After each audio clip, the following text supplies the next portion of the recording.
राजभवन में शपथ ग्रहण समारोह से पहले विवाद हो गया। राजभवन के गेट के सामने रोके जाने पर मंत्री मिथिलेश ठाकुर नाराज हो गए और शपथ ग्रहण समारोह में शामिल हुए बिना राजभवन के गेट के सामने से लौट गए। इस दौरान राजभवन पर मिथिलेश ठाकुर ने कई गंभीर आरोप भी लगाए और कीमत चुकाने की चेतावनी भी दी है। राजभवन के गेट पर रोके जाने से बिफरे मंत्री।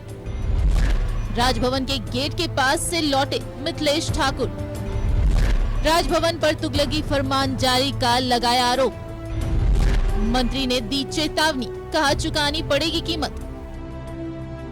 बेबी देवी के शपथ ग्रहण समारोह से पहले राजभवन के गेट पर रोके जाने से मंत्री मिथिलेश ठाकुर नाराज हो गए। शपथ ग्रहण समारोह में शामिल होने जा रहे मंत्री विधायकों को राजभवन के गेट के सामने रोका जा रहा था और एक गाड़ी में सिर्फ 2 लोगों को जाने की इजाजत थी। इसी से मंत्री मिथिलेश ठाकुर भड़क गए और बिना शपथ ग्रहण समारोह में शामिल हुए राजभवन के गेट के सामने से लौट गए।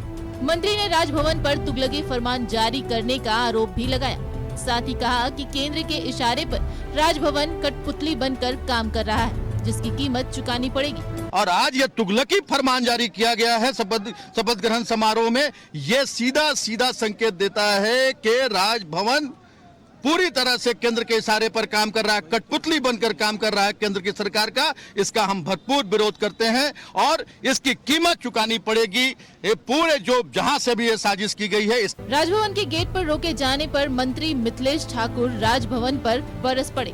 पूरे मामले पर गेट पर तैनात राजभवन के अधिकारी ने सफाई दी और नियम का हवाला दिया। माननीय सभी लोगों को अनुमति है, माननीय के साथ उनके पीए और उनके कार्यकर्ताओं की अनुमति नहीं है।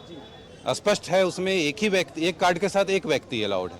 अगर वो 3-4 लेके आएंगे तो कैसे अलाउ करेंगे? हमारी भी अपनी ड्यूटी है, हम भी अपनी ड्यूटी कर रहे हैं। ये राजभवन से आदेश है? ये आदेश पहले से निकला, हमेशा ये आदेश रहता है। पूरे मामले को लेकर मंत्री बन्ना गुप्ता ने मिथिलेश ठाकुर का बचाव किया है।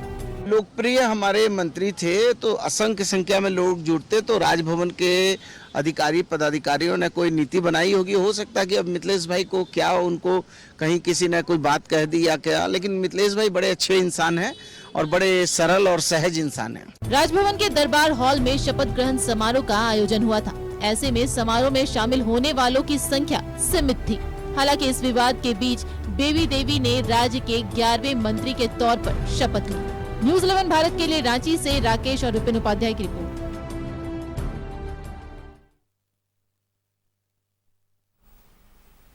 तो राजभवन के गेट पर रोके जाने से मंत्री मिथिलेश ठाकुर नाराज हो गए और राजभवन के गेट से ही वापस लौट गए। इतना ही नहीं, उन्होंने चेतावनी दी है अंजाम भुगतने की।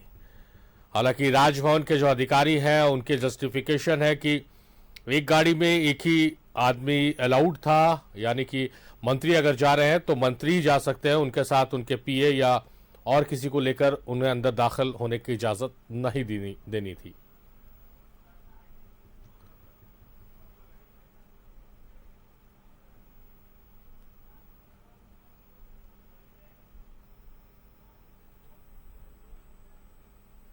हालांकि राजभवन और सरकार के बीच में लकीरें खींची हुई हैं। अक्सर कुछ ना कुछ ऐसे मामले हो जा रहे हैं जिसमें विवाद हो जा रहा है और राजभवन पर निशाना साधा जा रहा है जेएमएम की तरफ से।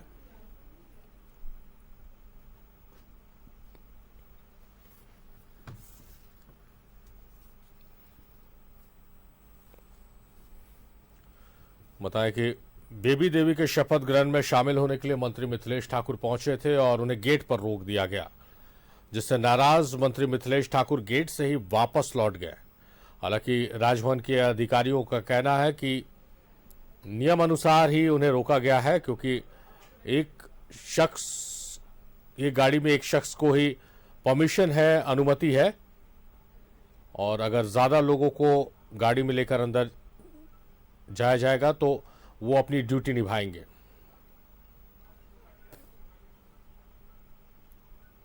राजभवन का कहना है, राजभवन के अधिकारी का कहना है कि वो सिर्फ अपनी ड्यूटी निभा रहे थे।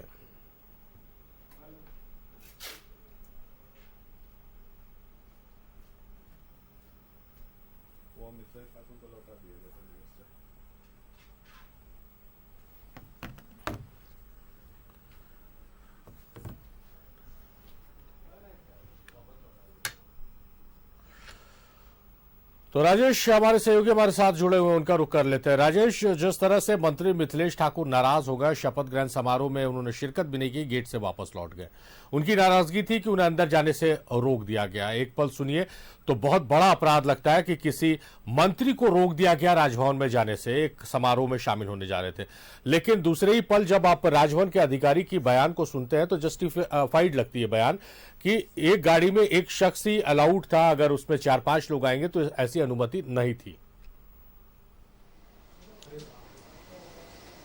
देखिए, अधिकारी तो अपने जो आदेश मिलता है उन्हें उसी हिसाब से है। चूंकि राजभवन में प्रमुख रूप से प्रधान सचिव, राज्यपाल के प्रधान सचिव हों या एडीसी, यही सब कुछ तय करते हैं कि कितने लोगों की संख्या होनी चाहिए। और चूंकि आज जो शपथ ग्रहण समारोह था दरबार हॉल में था और बहुत कम स्पेस है वहाँ पे, इसलिए ऐसी व्यवस्था की गई होगी और ऐसा निर्देश दिया गया होगा कि सिर्फ मंत्री अपने वाहन से आ सकते हैं और कोई नहीं अलाउड होगा। तो ये आदेश का तामीला वो अधिकारी करा रहे होंगे और जो उन्हें कहा जाएगा तो वो उन्होंने किया। लेकिन ये जहां तक बात है कि मंत्री को जाने का, कई मंत्री अंदर गए भी और जो नहीं गए, जिस कारण से नहीं गए वो वही बता सकते हैं कि वो उन्हें रोका गया, उनके साथ जो गाड़ी में थे उनको भी जाने दिया जाना चाहिए था। तो ये सुरक्षा व्यवस्था का मामला है। राजभवन एक प्रोटेक्टेड एरिया होता है और वहाँ पे जो राजभवन का जो सचिवालय है जो तय करता है, उसके जो अधिकारी तय करते हैं उसी हिसाब से लोग जाते हैं। मुझे याद है कि हाल ही में जब राष्ट्रपति द्रौपदी मुर्मू आई थी तो उन्होंने जो रात्रि भोज का आयोजन किया था तो उस समय भी बहुत सारे डिग्नेटरीज वहां गए थे। तो बीजेपी के लोगों को भी साफ तौर पर रोक दिया गया, मंत्रियों को रोक दिया गया कि आप अकेले जाएंगे, कोई नहीं जाएगा। और ऐसा करते हुए गया और यही हवाला दिया गया कि सुरक्षा व्यवस्था के लिहाज से सारी चीजें की गई है, जबकि वहां पर बड़ा स्पेस था। लेकिन आज जो सचिवालय, राजभवन सचिवालय के द्वारा जो निर्देश दिया गया तो उसमें मंत्री को अलाउड था और उनके पीएस जा सकते थे। अब क्या परिस्थिति बनी और किस कारण से मिथिलेश ठाकुर नाराज होकर निकल गए, वहां नहीं गए, तो इस सुरक्षा व्यवस्था के जो अधिकारी होंगे, जो निर्देश दिए होंगे, वही बेहतर बता सकते होंगे। लेकिन जो सामान्य रूप से जो जानकारी है कि ज़्यादा से ज़्यादा जो मंत्री हैं उनके पीएस को भी अलाउ किया गया था। बाकी अन्य लोग जो है, जिस प्रकार से सामान्य रूप से शपथ ग्रहण समारोह में बड़ी भीड़ हो जाती है, पार्टी के नेता कार्यकर्ता पहुंच जाते हैं, उस तरह का दृश्य नहीं वहां बनना था, इसलिए ऐसा रेस्ट्रिक्शंस लगाया गया था और बहुत लिमिटेड लोगों को ही वहां जाने की अनुमति दी गई थी। तो यही कुछ मसला हुआ और इस पर अब उनकी नाराजगी अपने जगह ठीक है कि वो चाहते हैं कोई भी राजनीतिक दल का व्यक्ति हो। चूंकि जो शपथ ग्रहण समारोह हो रहा था वो झारखंड मुक्ति मोर्चा के कोटे से मंत्री बनी है बेबी देवी, तो एक स्वाभाविक सा ये होता है कि हम ऐसे कार्यक्रम में हमारे पार्टी के नेता कार्यकर्ता जाएं। लेकिन ये संभव नहीं हो पाया क्योंकि राजभवन में ये व्यवस्था नहीं थी कि बहुत से लोग जा सके वहाँ, क्योंकि दरबार हॉल में ही कार्यक्रम हुआ। सामान्य रूप से बिरसा मंडप में कार्यक्रम हुआ करता था तो एक बड़ी संख्या वहाँ पर समा सकती थी, वहाँ पे एकोमोडेट कर सकती थी। यही कारण रहे होंगे सारिफ। चलिए, कारण जो भी रहा हो राजेश, लेकिन जिस तरह से हाल के दिनों में राजभवन और जेएमएम के बीच या सरकार के बीच में जो दूरियां बढ़ी है उससे भी जोड़ के इसको देखा जा रहा है। हालांकि अधिकारी का जो कहना है कि उन्होंने अपनी ड्यूटी निभाई है। बहुत शुक्रिया राजेश, तमाम बातचीत, तमाम जानकारियों के लिए आपका।